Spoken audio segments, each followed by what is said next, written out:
सोने चांदी की कीमतों को देखकर आपने भी पैसा लगाया है, ईटीएफ खरीदा है, म्यूचुअल फंड के फंड ऑफ फंड खरीदे हैं, लेकिन टैक्स के बारे में क्या सोचा है? जी हाँ, अगर आप गोल्ड ईटीएफ, सिल्वर ईटीएफ या गोल्ड या सिल्वर म्यूचुअल फंड में निवेश करते हैं तो ये जानना बहुत ज़रूरी है कि बेचने पर कितना टैक्स देना होगा।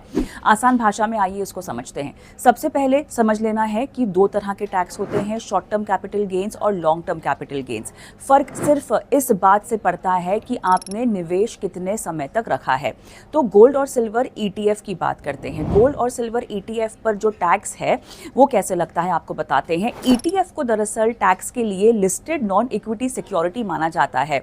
अगर 12 महीने या कम में बेच दिया आपने तो फायदा यानी मुनाफा आपके कुल इनकम में जुड़ जाएगा और आपके टैक्स स्लैब के हिसाब से आपको टैक्स लगेगा। अगर 12 महीने से ज्यादा रखा तो 12.5% फ्लैट टैक्स आपको देना होगा बिना इंडेक्सेशन के। अब गोल्ड और silver mutual fund of fund की बात करते हैं। इन पर टैक्स जो है लॉन्ग टर्म की शर्त खासतौर से इसमें अलग है। अगर 24 महीने या कम में आपने बेच दिया है तो फायदा आपके इनकम में जुड़कर स्लैब रेट से टैक्स लगेगा। अगर 24 महीने से ज्यादा रखा तो 12.5% फ्लैट टैक्स आपको लगेगा बिना इंडेक्सेशन के। ध्यान रखने वाली बात यहाँ पर यह है कि इस पर 1.25 लाख का कोई भी LTCG छूट नहीं मिलता है, जैसा अगर आपको ध्यान में है इक्विटी में मिलता है। इंडेक्सेशन का फायदा अब नहीं मिलता है। 12.5% टैक्स के ऊपर 4% का हेल्थ एजुकेशन सेस भी लगता है। ज्यादा इनकम वालों के लिए सरचार्ज भी लग सकता है। अब तुलना कर लेते हैं जरा। गोल्ड और सिल्वर ईटीएफ 12 महीने से ज्यादा रखा 12.5% टैक्स। गोल्ड और सिल्वर म्यूचुअल फंड 24 महीने से ज्यादा अगर रखा है 12.5% टैक्स। कम अवधि में अगर बेचा है तो स्लैब रेट पर आपको टैक्स लग जाएगा।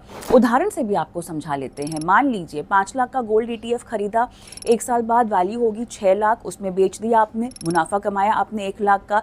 अगर 12 महीने से ज्यादा रखा है तो 1 लाख पर 12.5% टैक्स लगेगा यानी 12,500 रुपए। 4% का सेस अलग लगेगा।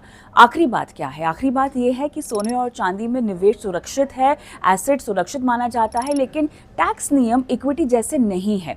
बेचने से पहले होल्डिंग पीरियड देखें, टैक्स स्लैब समझें, रिटर्न का सही हिसाब लगाएं, क्योंकि असली मुनाफा वही है जो टैक्स के बाद आपके पास बचे।